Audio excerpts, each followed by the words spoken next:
जय श्री कृष्णा। आइए सुनते हैं सत्यला एकादशी की यह कथा। भगवान श्री कृष्ण के श्रीमुख से एकादशियों का महात्म्य सुनकर श्रद्धापूर्वक उन्हें प्रणाम करते हुए अर्जुन ने कहा, हे केशव, आपके श्रीमुख से एकादशियों की कथा सुनकर मुझे असीम आनंद की प्राप्ति हुई है। हे मधुसूदन, कृपा कर अन्य एकादशियों का महात्म्य सुनाने की भी अनुकंपा करें। हे अर्जुन, अब मैं माघ मास के कृष्ण पक्ष की सत्यला एकादशी व्रत की कथा सुनाता हूँ। एक बार दालभ्य ऋषि ने पुरुषत्य ऋषि से पूछा, हे ऋषि श्रेष्ठ, मनुष्य मृत्युलोक में रक्त बहाव आदि महापाप करते हैं और दूसरे के धन की चोरी तथा दूसरे की उत्पत्ति देखकर ईर्ष्या आदि करते हैं। ऐसे महान पाप मनुष्य क्रोध, ईर्ष्या, आवेग और मूर्खता वश करते हैं और बाद में शोक करते हैं कि हाय, यह हमने क्या किया।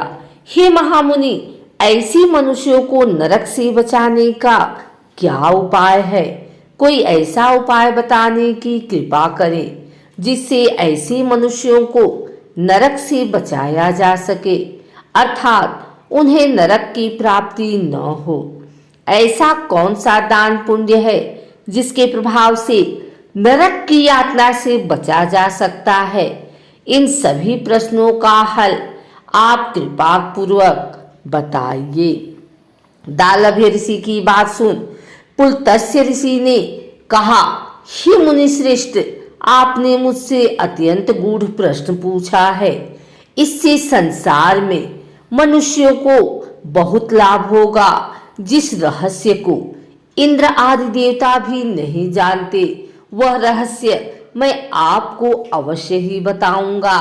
माघ मास आदि पर मनुष्यों को स्नान आदि से शुद्ध रहना चाहिए और इंद्रियों को बस में करके तथा काम, क्रोध, लोभ, मोह, ईर्ष्या तथा अहंकार आदि से सर्वथा बचना चाहिए। पुष्य नक्षत्र में गोबर, कपास, तिल मिलाकर उपली बनानी चाहिए। इन उपलों से 108 बार हवन करना चाहिए।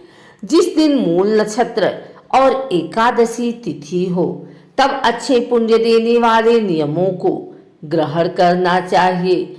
स्नान आदि नित्य कर्म से दीवों के दीव भगवान श्री हरि का पूजन व कीर्तन करना चाहिए।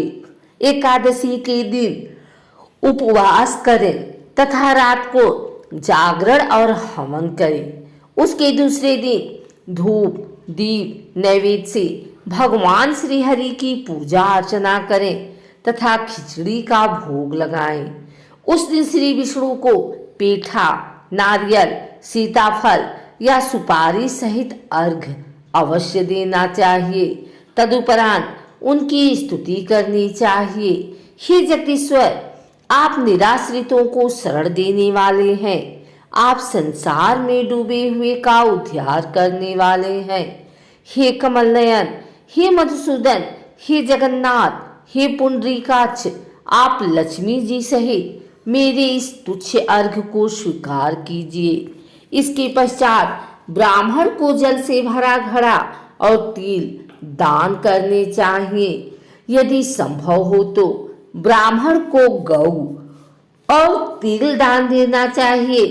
इस प्रकार मनुष्य जितने तिलों का दान करता है, वह उतने ही सहस्त्र वर्ष स्वर्ग में वास करता है। तिल स्नान, तिल की उपटन, तिलोदक, तिल का हवन, तिल का भोजन, तिल का दान, इस प्रकार 6 रूपों में तिलों का प्रयोग सत्यला कहलाती है। इससे अनेक प्रकार के पाप नष्ट हो जाते हैं। इतना कहकर पुलत्स्य ऋषि ने कहा, अब मैं एकादशी की कथा सुनाता हूँ। एक बार नारद मुनि ने भगवान श्री हरि से सत्यला एकादशी का महात्म्य पूछा। वे बोले, हे प्रभु, आप मेरा प्रणाम स्वीकार करें। शक्तिला एकादशी के उपवास का क्या पुण्य है, उसकी क्या कथा है, कृपा कर मुझसे कहिए।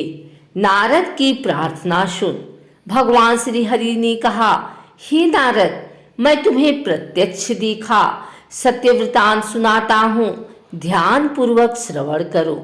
बहुत पहले मृत्यु लोक में एक ब्राह्मणी रहती थी। वह सदा व्रत उपवास किया करती थी।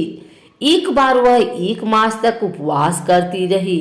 इससे उसका शरीर बहुत कमजोर हो गया। वह अत्यंत बुद्धिमान थी। फिर उसने कभी भी देवताओं तथा ब्राह्मणों के निमित्त अन्न आदि का दान नहीं किया। मैंने चिंतन किया कि इस ब्राह्मणी ने उपवास आदि से अपना शरीर तो पवित्र कर लिया है तथा इसको वैकुंठ लोक भी प्राप्त हो जाएगा, किंतु इसने कभी अन्न दान नहीं किया है। अन्न के बिना जीव की तृप्ति होना कठिन है। ऐसा चिंतन कर मैं मृत्यु लोक में गया और उस ब्राह्मणी से अन्न की भिक्षा मांगी। इस पर उस ब्राह्मणी ने कहा, हे योगीराज, आप यहाँ किस लिए पधारे हैं? मैंने कहा, मुझे भिक्षा चाहिए। इस पर उसने मुझे एक मिट्टी का पिंड दे दिया। मैं उस पिंड को लेकर स्वर्ग लौट आया। कुछ समय व्यतीत होने पर वह ब्राह्मणी शरीर त्याग कर स्वर्ग आई। मिट्टी के पिंड के प्रभाव से उसे उस जगह एक अमृत सहित घर मिला, किंतु उसने उस घर को अन्य वस्तुओं से खाली पाया। वह घबराई हुई मेरे पास आई और बोली, हे प्रभु, मैंने अनेक व्रत आदि से आपका पूजन किया है, किंतु फिर भी मेरा घर वस्तुओं से रिक्त है। इसका क्या कारण है? मैंने कहा, तुम अपने घर जाओ और जब देव स्त्रियां तुम्हें देखने आए तब तुम उनसे शक्तिला एकादशी व्रत का महात्म्य और उसका विधान पूछना। जब तक वह न बताएं तब तक द्वार नहीं खोलना। प्रभु के ऐसे वचन सुन वह अपने घर गई और जब देव स्त्रियां आई और द्वार खोलने के लिए कहने लगी, तब उस ब्राह्मणी ने कहा, यदि आप मुझे देखने आई हैं तो पहले मुझे शक्तिला एकादशी का महात्म्य बताएं। तब उनमें से एक देव स्त्री ने कहा, यदि तुम्हारी यही इच्छा है तो ध्यान पूर्वक श्रवण करो। मैं तुमसे एकादशी व्रत और उसका महात्म्य विधान सहित कहती हूँ। जब उस देव स्त्री ने शक्तिला एकादशी का महात्म्य सुना दिया तब उस ब्राह्मणी ने द्वार खोल दिया।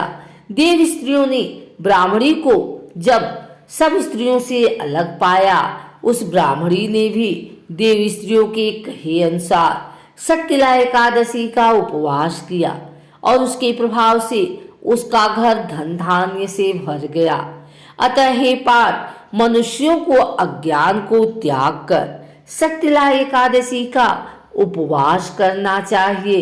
इस एकादशी व्रत के करने वाले को जन जन को निरोगता प्राप्त होती है। इस उपवास से मनुष्य के सभी पाप नष्ट हो जाते हैं।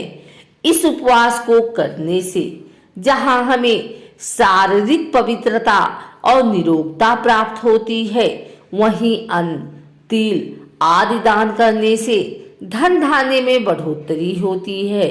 इससे यह भी सिद्ध होता है कि मनुष्य जो और जैसा दान करता है, शरीर त्यागने के बाद उसे फल भी वैसा ही प्राप्त होता है।